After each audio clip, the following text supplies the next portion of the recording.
It's Monday, June 6th, 2022. I'm Jackson Bird. Today, it is the 100th anniversary of the humble gummy bear. But did you know that they've only been in America since the 80s? Plus, could one source of water ice on the moon be ancient volcanoes? And something strange is afoot in the reproductive lives of cockroaches. Here's some cool stuff for your ride home. This year, 2022, is the 100-year anniversary of the gummy bear. The late 19th through early 20th centuries saw huge transformations in candy, due both to advances in industrial technology and sharply reduced costs of sugar and the subsequent culinary discoveries therein. The gummy bear was invented by Haribo, the German company founded by Hans Riegel, and named after the first two letters in his first name, last name, and hometown of Bonn, hence Haribo. Riegel founded Haribo in 1920, so you might have seen some big centenary celebrations happening 2 years ago, or not. I'm sure their celebratory plans were dampened a bit by the start of the pandemic. But this year is a much more broad anniversary. Haribo may have invented the gummy bear 100 years ago, but it's become a treat unto itself, replicated by countless other companies in the years since. And while Haribo may have been the first to make a gummy candy in bear form, Riegel was far from the first to make a gelatin-based candy. Gumdrops, Turkish Delights, and wine gums were already on the market when Riegel set out on his own to found Haribo. Jujubes were also invented around the same time by a German immigrant in the US, and an American named Fred W. Almond created yet another jelly confection concurrently. Like with so much else, there were many people inventing very similar products all around the same time, because we had hit a point where the technology and other innovations to do so were all ripe for the taking. In this case, Beth Kimmerell, the author of several books on confectionery history, says, quote, "Gummy candies descend from Turkish Delight and even Japanese rice candy, but both of those are typically made with rice or cornstarch versus gelatin. Cooking sugar along with fruit has long been a way to preserve or store summer's harvest, so technically gummy candies are also cousins of jams and jellies," end quote. And it was Riegel's business acumen and the unique shape of the Haribo gummy bears that helped them stand out from the rest. Taking Haribo from a little homespun candy factory with just Riegel's wife Gertrude on her bike making deliveries to a 400-employee-strong establishment pumping out 10 tons of candy each day by the start of World War II. Now, being in Germany during World War II, you can kind of guess that this is where the history gets complicated. Riegel's sons, Hans Jr. and Paul, had fought on the German side and been taken prisoner by the Allied forces. Riegel himself died towards the end of the war, so Hans Jr. and Paul took over the company after the war, but at that point it had shrunk down to just 30 employees, essentially starting again from the beginning. But within 5 years, they had built back their losses and more, expanding to 1,000 employees, a whole suite of new products, and fresh marketing strategies, including being one of the very first products to advertise on TV in Germany. In the years since, however, there's been some criticism leveled at Haribo and its alleged practices during the war. Despite the company denying it and pulling archival evidence to prove their stance, some have accused them of using forced labor in their factories during the Nazi regime. This was mostly brought up in 2000 when Haribo declined to join the Remembrance, Responsibility, and the Future Foundation, which was established to compensate individuals who had been forced to work during the regime. Some other not-so-great bits of gummy bear history. Well, first, we are talking about gelatin here, a food made from the collagen of animals, making anything with gelatin in it technically not vegetarian. And some gummies, like Haribo's flagship Gold Bears, also used to be treated with carnauba wax. And in 2017, some claimed that Brazilian workers producing the carnauba wax were effectively being treated as slave labor. Haribo launched an investigation and said that they didn't find any evidence of modern slavery in their practices. However, they proceeded to switch suppliers, eventually swapping carnauba wax altogether in favor of beeswax, and then became a founding member of the Initiative for Responsible Carnauba. So not too bad of a response, at least. And originally, they weren't called gummy bears at all. Up until 1960, Haribo called them dancing bears, or Tanzbaren. So named after actual dancing bears that Europeans used to train to dance and perform tricks for audiences. This was a horribly abusive practice back in the day. Bears were usually captured as cubs and raised in captivity to perform. Sometimes they were even placed on top of hot coals while music played, so they would be trained to associate music with lifting their feet up in the way they did when in pain from their feet being burned on the coals. This practice was obviously banned eventually, but the idea of dancing bears stayed as a cultural touchpoint, especially in the early to mid-20th century. The gummies also originally looked more like real bears than their current, more teddy bear look. In the beginning, they were larger and thinner, and they stayed that way all the way up until 1978, when they took on the shape we're more familiar with today. And I say we, but I know that most of you listening live in the US, and we didn't actually have gummy bears over here until 1981, and they weren't Haribo. The first gummy bears in the US were manufactured by Jelly Belly, although Haribo came over here just a year later, flooding our supermarkets with their products and quickly turning the gummy bear into an accepted part of American pop culture, with Disney even airing an animated series called Adventures of the Gummy Bears. Of course, prior to that time, Americans could get their hands on gummy bears abroad. They were seen as a sort of foreign cuisine, and it was the popularity among people bringing them back from Germany that got Jelly Belly to hop on the gummy bear train to begin with. And there was yet another competitor to Haribo in the early 80s, and this one was on their home turf in Germany, Trolli. They were the ones who introduced the very first gummy worms, so conceived to hit that perfect gross-out concept that kids loved and grown-ups hated. Very Nickelodeon, the orange years of them. Haribo still has its competitors in Trolli, Jelly Belly, Brock's, Black Forest, and others around the world, but it is far from slowing down. Haribo currently has an inventory of over 1,000 products, with many unique to certain markets, and is beloved by many as the gold standard for gummies, something that their Gold Bears marketing might subliminally affect, but it's true that their gummies, with their slightly firmer texture and richer flavor, certainly seem a bit more highbrow.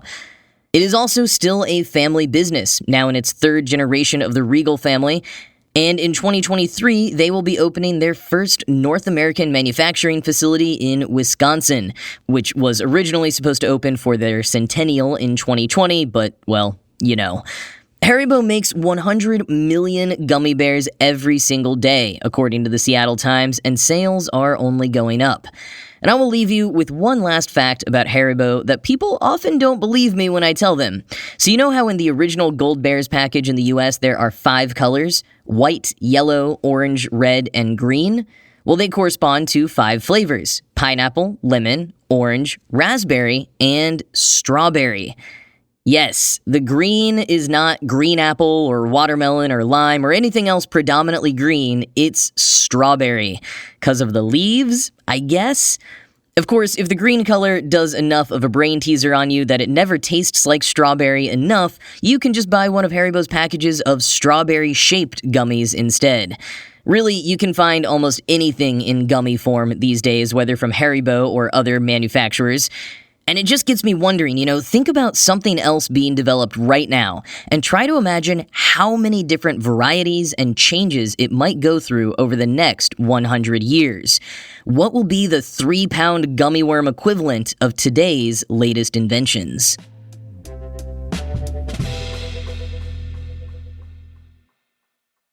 We know that there's water ice on the moon in permanently shadowed craters at the poles, but new research out of Colorado University Boulder suggests that the source of the water ice could have been volcanoes, specifically volcanic eruptions on the moon billions of years ago.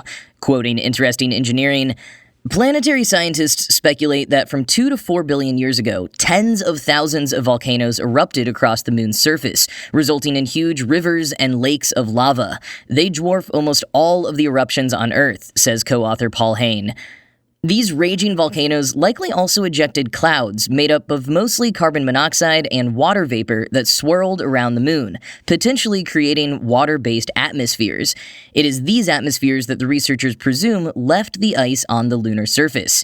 And according to the researchers' computer modeling, roughly 41% of the water from volcanoes may have condensed onto the moon as ice. The atmospheres escaped over about 1,000 years, so there was plenty of time for ice to form, says lead author Andrew Wilkowski. End quote. So using that modeling, the researchers, whose study was published last month in the Planetary Science Journal, recreated the conditions on the moon from way back when, back before complex life on Earth. And quoting from CU Boulder, they discovered that ancient moon volcanoes spewed huge amounts of water vapor, which then settled onto the surface, forming stores of ice that may still be hiding in lunar craters. If any humans had been alive at the time, they may have even seen a sliver of that frost near the border between day and night on the moon's surface. End quote. And there are practical applications to this finding. If the researchers are right, there could be quite a bit more water on the moon than we thought. From their calculations, about 18 quadrillion pounds of volcanic water may have been condensed as ice after the volcanic period. And as CU Boulder points out, that's more water than there is currently in Lake Michigan. And much of it may still be there today, in huge ice sheets 5 or 10 meters below the surface of the moon.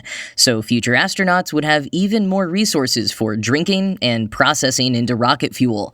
Not that it'll be easy to get to without a good amount of drilling, and the idea of drilling on the moon always gives me the heebie-jeebies, but at least as far as objectives for these missions are concerned, it could be worth it to find these giant stores of water.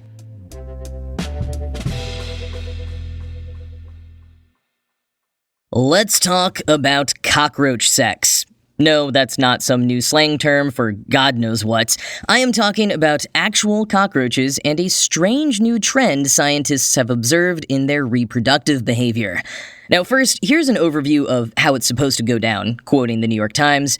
When a male cockroach wants to mate with a female cockroach very much, he will scoot his butt toward her, open his wings, and offer her a homemade meal. Sugars and fats squished out of his tergal gland. As the lovely lady nibbles, the male locks onto her with one penis, while another penis delivers a sperm package. If everything goes smoothly, a roach's romp can last around 90 minutes. End quote. And if you were just like, whoa, cockroaches have 2 penises? Not quite. They've got a lot of different equipment down there used for different purposes, and according to some entomologists, none of them would quite be described as a penis. But that is actually like the least weird thing about cockroach reproduction and what's been happening in that realm as of late. So basically, starting in 1993, scientists began to observe that some German cockroaches no longer liked glucose. Apparently, we laced poisons and pesticides with sweet stuff to attract cockroaches one too many times, and over the generations, the ones who avoided sweet things lived and therefore passed on that aversion to their progeny. But you might remember from the Times' anatomy lesson that a sweet and fatty treat is part of how males attract females. So now, a lot of female cockroaches are less likely to allow the male to go through the whole courtship process and never end up mating with them. So does that mean less cockroaches in our future? Sadly not. In a new study published last month in the journal Communications Biology, Dr. Ayoko Wadakatsumata from North Carolina State University and her team explained that many of the males are glucose-averse too, and those that are know how to compensate to appease the similarly glucose-averse females, essentially by jumping to the main act very quickly after making their offering, within about 3 seconds. And this is something that male cockroaches without the aversion haven't picked up on doing yet. And the study also indicates that there may be some changes in the chemistry of those glucose-averse males' secretion, which would make it even easier to attract females going forward, helping them return to that 90-minute session instead of just 3 seconds. So, bad news if you were hoping this would ultimately lead to the end of cockroaches. They are unfortunately quite adaptable. But so are we. Pesticide manufacturers have already been reformulating away from glucose. And as the New York Times points out, quote, from a scientific perspective, the German cockroach's sugar saga shows how humans can drive both natural selection, the cockroaches that survive our poison traps, as well as sexual selection, the glucose-averse cockroaches who no longer want to mate with cockroaches that still offer sweet snacks. I think that's what makes this so compelling, Dr. Schall said. The idea that humans impose very strong selection on animals around us, especially inside our home, and that the animals respond not only with physiological changes, but also with behavioral changes. end quote.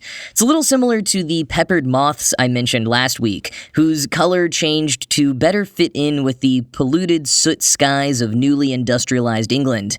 That was human behavior driving natural selection in another species. And this is too, albeit of a slightly more complicated and salacious variety.